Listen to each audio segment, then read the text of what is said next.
지난주까지 이제 이사야서 부분적으로 강해를 마치고 오늘은 시편 본문 시편 68편 오늘 19절에서 23절인데요. 실제로는 1절에서부터 그 마지막 35절까지 말씀을 중심으로 해서 날마다 우리 짐을 지시는 하나님이라는 제목으로 같이 말씀을 나누기를 원합니다. 한번 따라해 볼까요? 날마다 우리 짐을 내 짐을 지시는 하나님.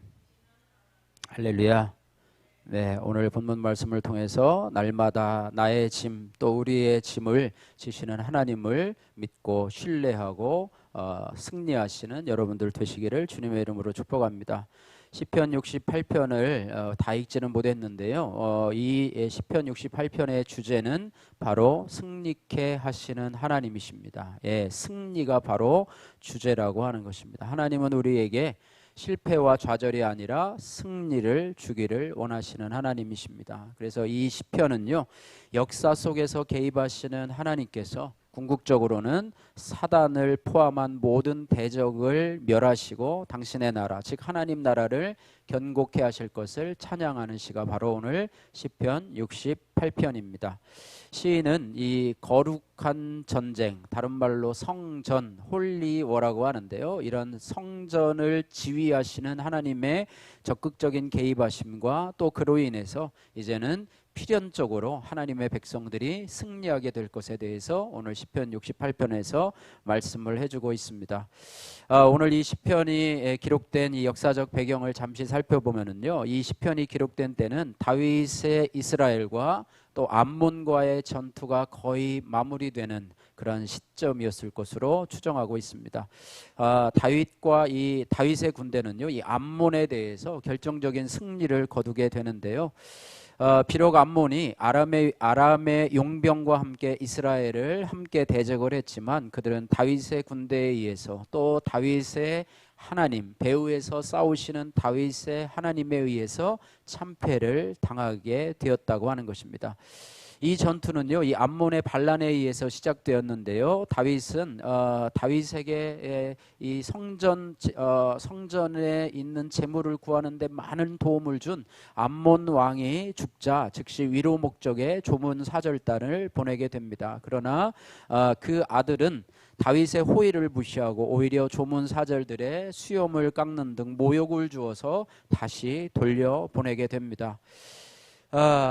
다윗의 호의를 무시하고 오히려 다윗을 도발하게 되었고, 이 무례한 태도가 바로 전쟁을 일으켰고, 다윗은 요압과 아비새를 보내어서 그들을 무찔렀고, 또 그들의 용병인 이 아람 군대에 대해서도 그렇게 무찔렀던 것을 보게 됩니다.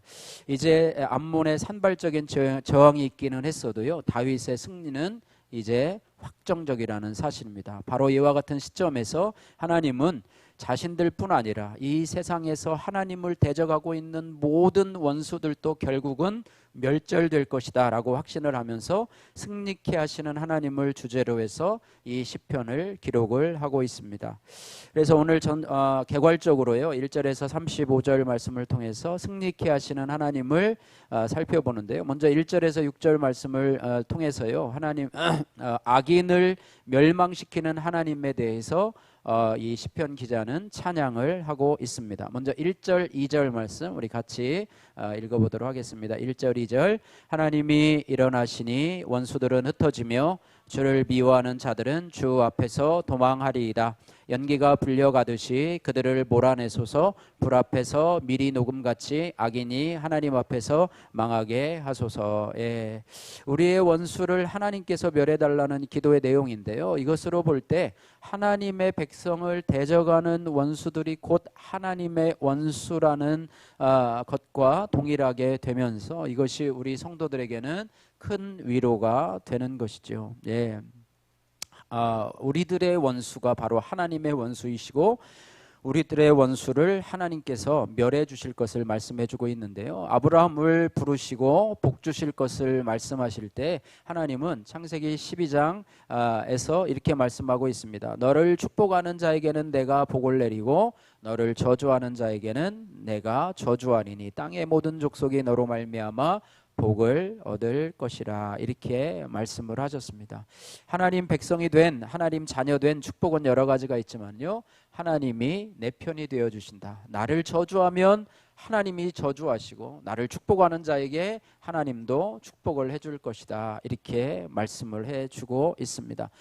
또한 7절에서 27절 말씀에는요, 하나님은 이 광야와 또 가나안 정복 과정에서 이스라엘에게 은혜와 능력을 베풀어 주셔서 승리케 하시는 하나님임을 말씀해 주고 있는데요. 먼저 광야에서 베푸신 하나님의 은혜에 대해서 우리 한 구절을 읽겠는데, 먼저 7절 8절 말씀 같이 한번 읽도록 하겠습니다. 7절 8절 하나님이여 주의 백성 앞에서 앞서 나가사 광야에서 행진하셨을 때에 땅이 진동하며 하늘이 하나님 앞에서 떨어지며 저 신의 산도 하나님 곧 이스라엘의 하나님 앞에서 진동하였나이다. 아멘. 예, 광야에서 하나님이 행진하실 때 땅도 진동하고 하늘도 하나님 앞에서 떨어지며 저 신의 산도 하나님 앞에서 진동하실 정도로 하나님께서 광야 이스라엘 백성들에게 하나님의 은혜와 또 하나님의 능력을 베풀어 주셨다. 이렇게 말씀하고 있고요. 또 이제는 요단강을 건너서 가나안의 정복 과정 속에서도 하나님은 그들에게 은혜와 능력으로 함께해 주셨다라고 하는 것입니다. 18절에서 21절 말씀 같이 한번 읽겠습니다. 하나님은 주께서 높은 곳으로 오르시며 사로잡은 자들을 취하시고 선물들을 사람들에게서 받으시며 반역자들로부터도 받으시니 여호와 하나님이 그들과 함께 계시기 때문이로다. 날마다 우리 짐을 지시는 주 곧 우리의 구원이신 하나님을 찬송할지로다. 하나님은 우리에게 구원의 하나님이시라. 사망에서 벗어남은 주 여호와로 말미암거니와 그의 원수들의 머리 곧 죄를 짓고 다니는 자의 정수리는 하나님이 쳐서 깨뜨리시리로다. 아멘. 예, 하나님은요, 이스라엘 백성들이 출애굽할 때에도 심지어는 광야에서조차도 승리케 하시는 하나님이셨고, 요단강을 건너 가나안 땅에 이 강력한 이방 민족들을 정복할 때에도 함께 하셨고 승리케 하시는 권능의 하나님이셨다. 이것을 말씀하고 있습니다. 그리고 마지막으로 24절에서 35절까지는 미래의 궁극적인 승리로 인한 찬양을 하고 있는데요.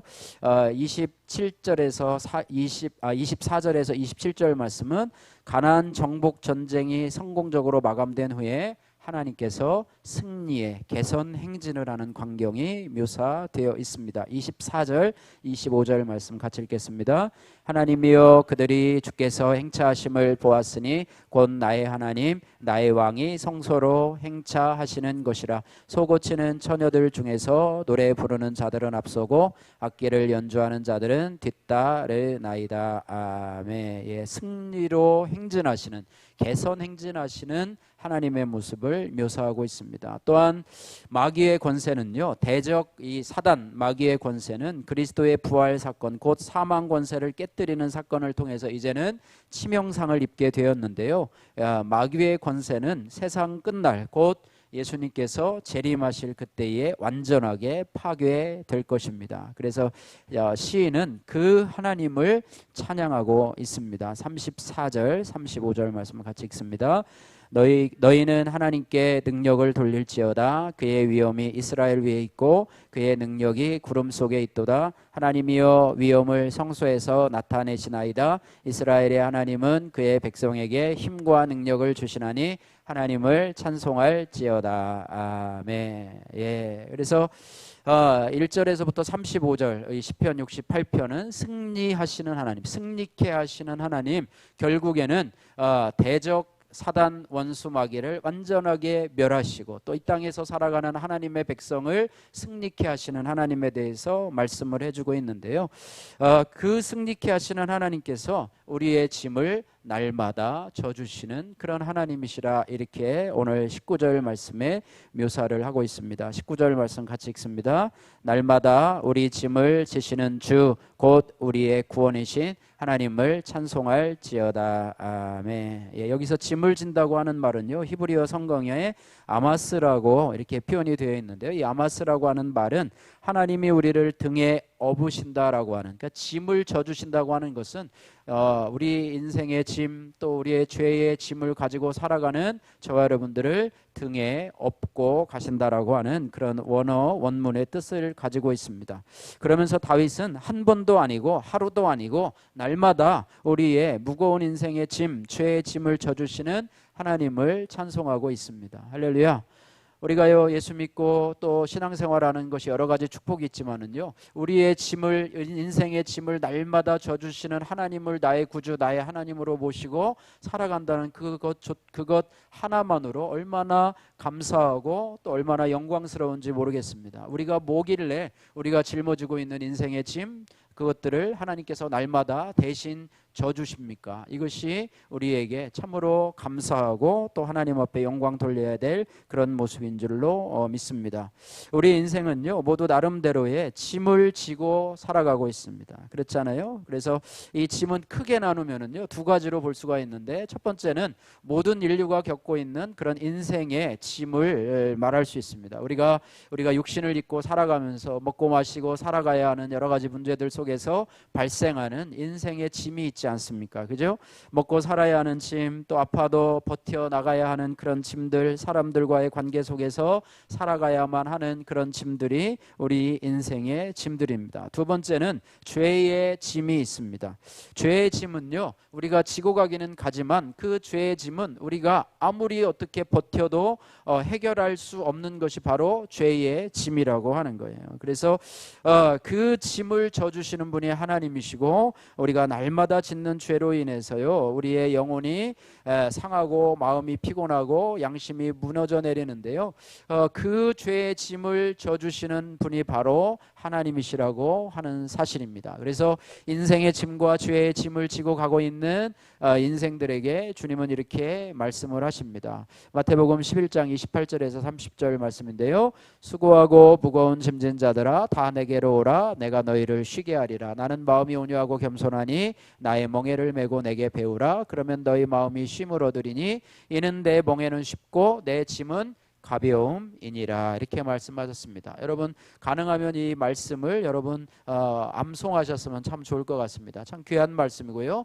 성경에서 우리를 초청하시는, 짐을 지고 살아가는 인생을 초청하시는 하나님의 초대의 말씀으로 우리가 볼 수가 있는데요, 여기에 보면 나는 마음이 온유하고 겸손하니 나의 멍에를 메고 내게 배우라 라고 하면서 멍에를 말씀하고 있는데요, 이스라엘의 멍에는 어미와 또 새끼 소가 같이 메고 있는 그런 멍에라고 얘기를 하는데요, 어미소와 새끼 소가 함께 멍에를 메고 있다고 여러분 우리가 생각을 해보면은요, 그 멍에는 어미소와 새끼소가 그냥 공평하게 반반씩 50%씩 나눠서 지는 것인가? 아니에요. 같이 지고 있어도요, 어미소가 맨 것이고요, 새끼소는 그냥 따라가는 것입니다. 예, 그래서 우리가 할 일이 뭐냐? 우리의 할 일은 뭐냐? 어미소 대신 주님 앞에 그냥 붙어 있는 거예요.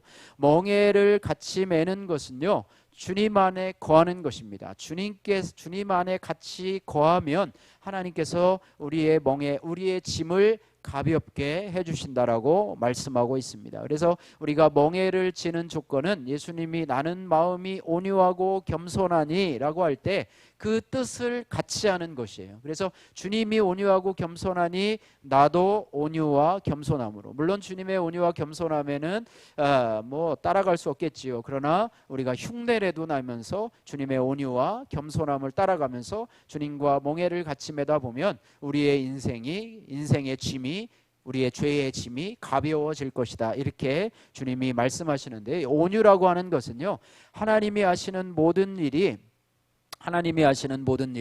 내게 최선의 길이라고 믿는 것이 바로 온유라고 하는 것입니다.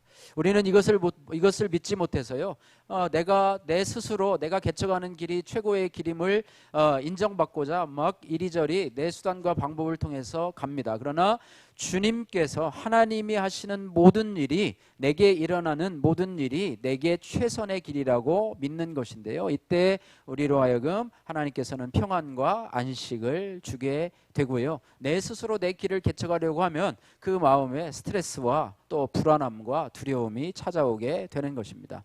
겸손은 무엇인가 하면 겸손은 주님의 명령에 순종하는 것이죠. 예, 그 일이 내게 최선의 길이기 때문에 내가 주님의 말씀대로 순종해 나갑니다. 이것이 바로 주님과 함께 멍에를 매는 성도의 자세라고 하는 거예요. 다시 말하면 이 겸손은요, 나를 통해서 이루어진 일 속에서 하나님의 말씀과 하나님의 은혜를 따라 살아가는 것, 이것이 바로 겸손입니다. 그래서 이제 우리는요, 십자가에서 내가 주님과 함께 죽었고 이제 내 삶 속에서 내 안에서 주님이 일하시고 또 내 안에서 내가 하는 모든 일은 바로 주님의 일이다 라고 날마다 고백하면서 온유와 겸손함으로 주님을 따라가야 될 줄로 믿습니다. 그럴 때 나의 인생의 짐이 가벼워짐을 체험하게 된다라고 하는 것입니다. 할렐루야.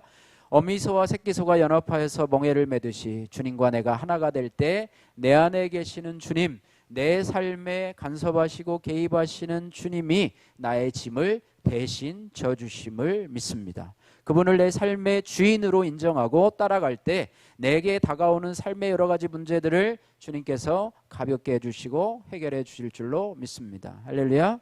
예, 날마다 우리의 짐을 져주시는 하나님은요, 세상에서 믿음으로 살다가 환난과 고통을 당하는 당신의 백성들을 그저 내버려 두지 아니하시고 세심하게 돌보아 주시는 하나님이십니다. 예, 그분은 당신의 백성들의 연약함을 아시기 때문에 그들이 그 어려움들을 능히 극복할 수 있도록 힘을 주시고 능력을 주시는 하나님이라고 말씀을 하고 있습니다. 오늘 35절 말씀 같이 한번 읽겠습니다. 하나님이여 위엄을 성소에서 나타내시나이다. 이스라엘의 하나님은 그 백성에게 힘과 능력을 주시나니 하나님을 찬송할지어다.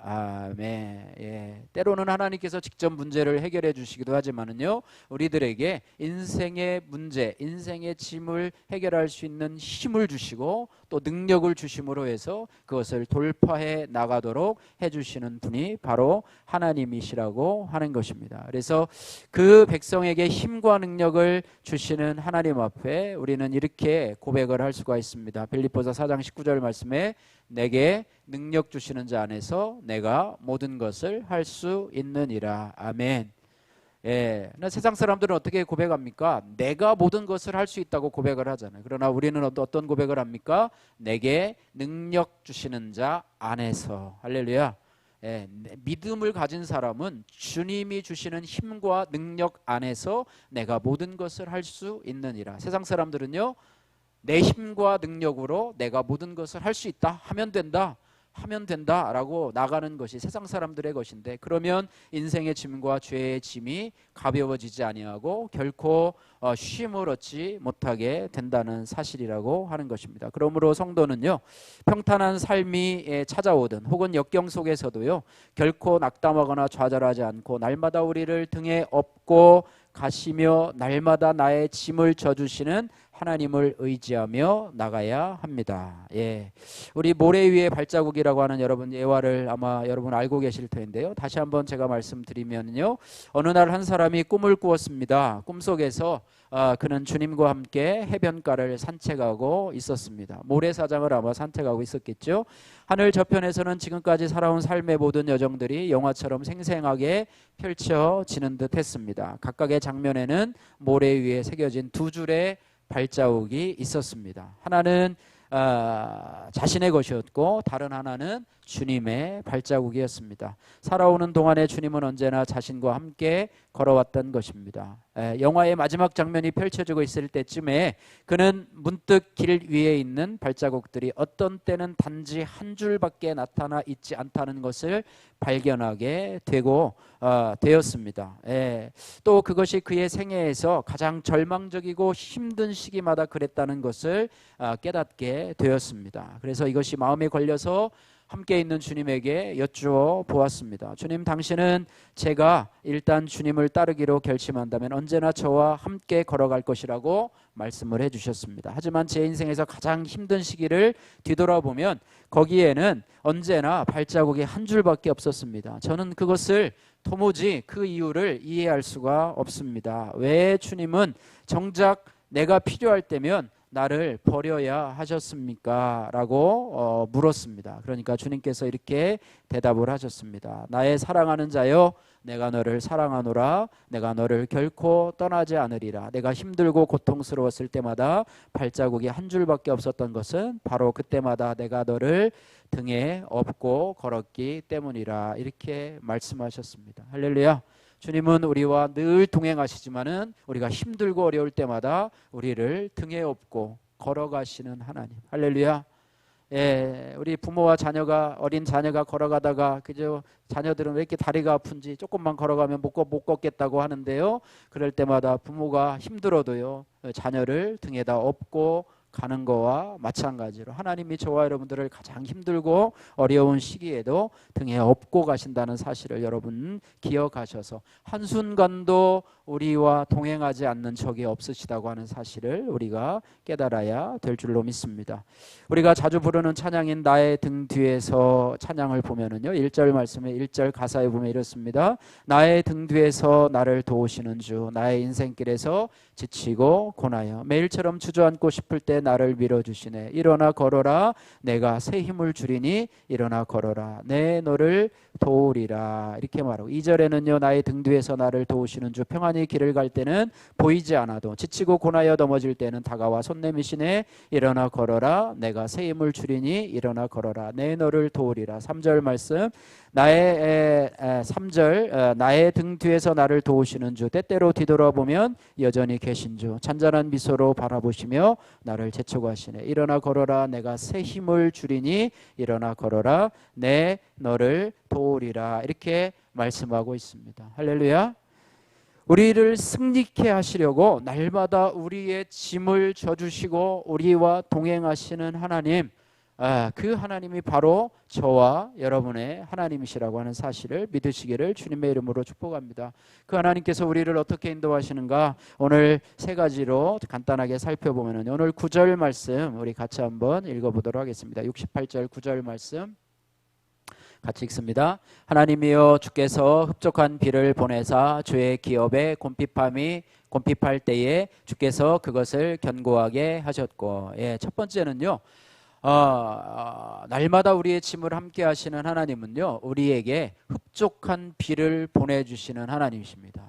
오늘도 좀 비가 넉넉히 왔으면 좋겠는데 조금 오다가 말았는데요, 흡족한 비를 기다리는 우리 인생들에게, 특별히 저와 여러분들에게 흡족한 비를 허락해 주시는 하나님이시라고 하는 것입니다. 이거는 문자적으로는요, 하나님께서 광야에 있는 이스라엘 백성들에게 만나와 메추라기를 주셨음을 의미를 하고 있습니다. 영적으로 흡족한 비는요, 예수님께서 약속하신 우리의 배에서 흐르는 생수를 의미하고 있습니다. 성령께서 우리 안에 생수의 강과 같이 영원히 흘러넘치는 그런 생수의 강과 같은 축복을 의미하는데요, 이 흡족하다는 말은요, 자원하다 혹은 즐거이 드린다라고 하는 뜻을 가지고 있어요. 그래서 흡족한 비를 내려주시는 하나님의 이 축복은요, 하나님께서 그들을 사랑하셔서 주시는 축복의 선물, 아낌없이 주시는, 인색하지 않고 아낌없이 주시는 사랑의 선물, 마음에서 우러나 주시는 하나님의 선물이라고 볼 수가 있습니다. 그래서 날마다 우리의 짐을 져주시는 하나님은 흡족한 비를 주시는 하나님이시라, 이렇게 말씀하고 있습니다. 또한 두 번째로는요, 은택을 준비하시는, 우리를 위해서 은택을 준비하시는 하나님이시다, 이렇게 말씀하고 있습니다. 10절 말씀 같이 한번 읽겠습니다.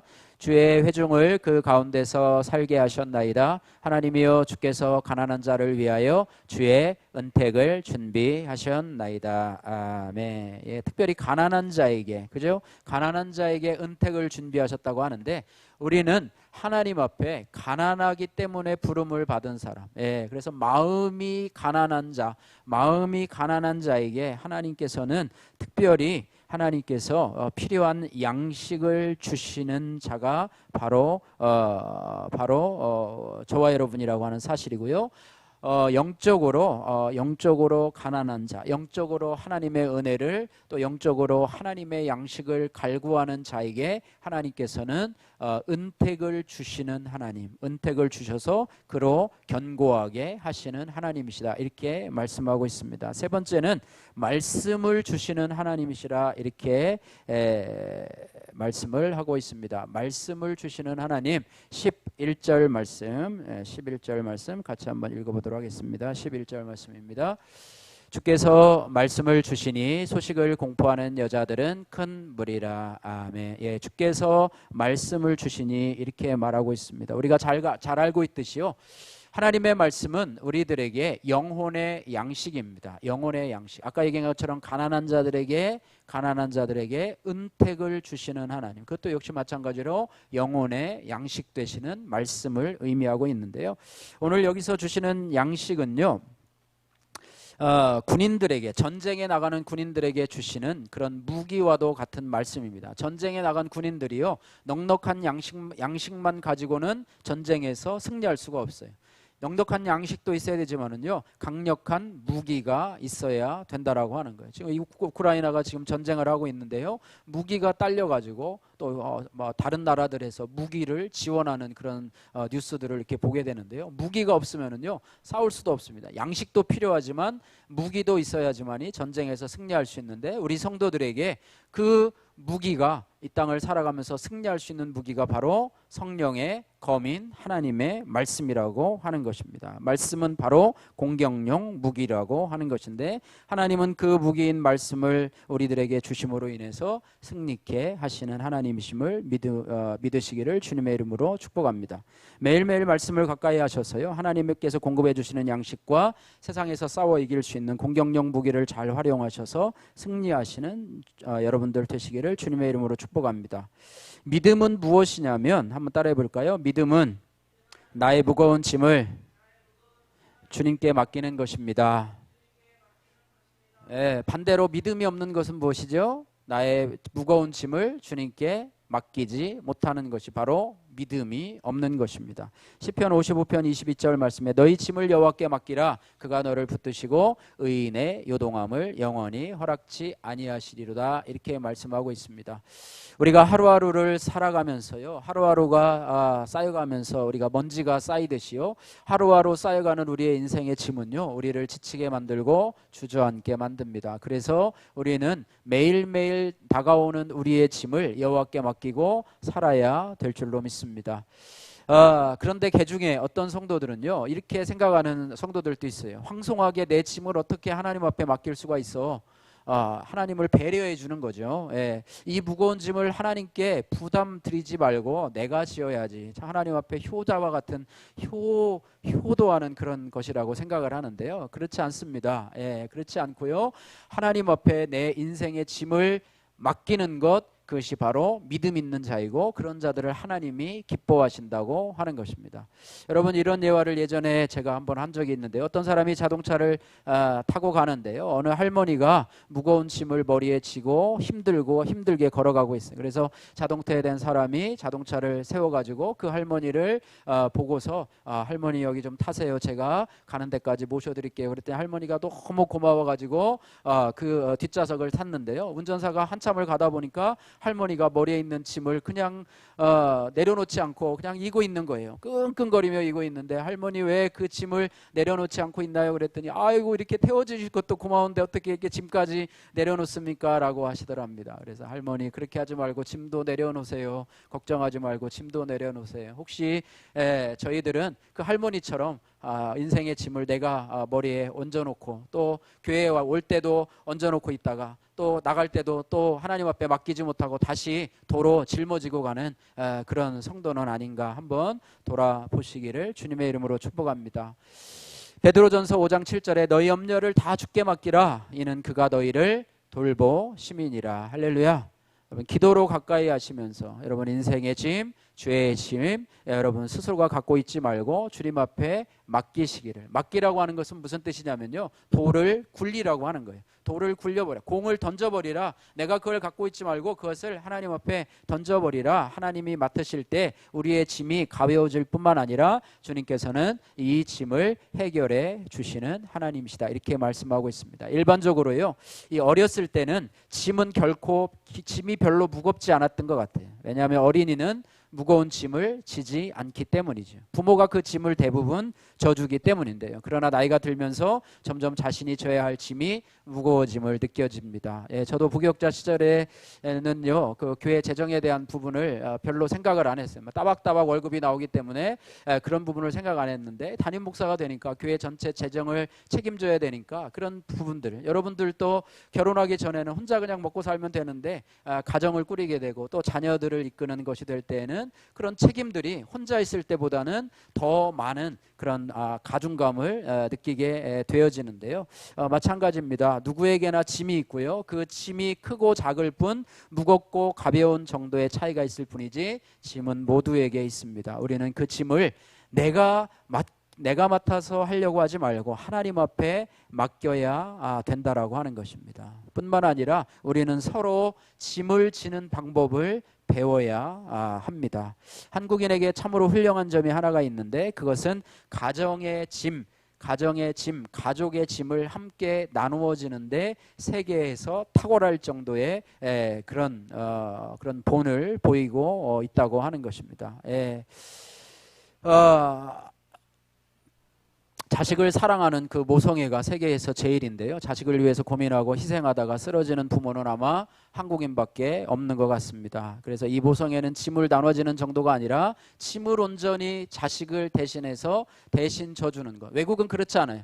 대학교만 들어가면요, 완전히 분리해서 네가 알아서 먹고 살아라 하는데, 우리는 평생 모시고 살아야 되지 않습니까? 그죠? 평생 AS가 필요한 것이 한국의 부모인데요. 어쨌든 가족애가 참 뛰어나고 짐을 대신 져주는데요. 사도 바울이 갈라디아서 6장 2절 말씀에 우리에게 짐을 서로 나누어지라, 이렇게 말해요. 짐을 서로 나누어지라. 그러면서 갈라디아서 6장 2절 말씀에는 이렇게 말해요. 너희가 짐을 서로 지라. 그리하여 그리스도의 법을 성취하라. 주님도 우리의 짐을 나누어지고 있기 때문에 너희도 너희의 짐만 지는 것이 아니라 너희의 교회 안에 공동체의 식구들의 짐도 같이 지고, 너희 가족들의 짐도 지고, 또 너희들의 옆에 아는 사람들의 그런 짐도, 기도의 짐도 또 전도의 짐도 같이 지라고 하는 것입니다. 할렐루야. 그래서 우리가요, 나뿐만 아니라 특별히 우리 이제 기도 제목을 이제 A4 한 장에 나눠 여러분 드렸는데요. 이게 이제 조금씩 더 늘어날 거예요. 우리 선교사들을 위해서 기도하잖아요. 이제 선교사님들 기도 제목도 있을 테고, 또 뭐 여러 가지 이제 기도 제목들이 조금 더 늘어날 거예요. 또 우리 교회를 후원하시는 분들에 대해서도 그냥 뭉뚱그려 기도했는데, 이제 그분들 이름을 놓고 또 구체적인 교회를 놓고 또 그분들을 위해서 구체적으로 하나님이 축복하시도록 이렇게 기도도 할 것이고, 또 아마 기도 제목이 늘어날 것입니다. 이것은 뭐를 의미하냐면, 나 자신만 기도에 나와서 우리 자식 또 나 뭐 이런 것만 기도하지 않고, 이제는 다른 사람들도 내 기도의 영역에 품어서 기도의 짐을 나눠지라는 것입니다. 할렐루야. 그들의 인생의 짐을 나눠지라는 거예요. 제가 예배 시간마다 이렇게 시간이 긴 이 기도 제목을 하고 있는 이유는, 저도 힘들어요. 설교도 해야 되고 이걸 또 맨날 읽어야 되니까 힘든데, 뭐냐면 저 혼자 기도하면 한 번 기도하는 거지만, 여러분이 함께 기도하면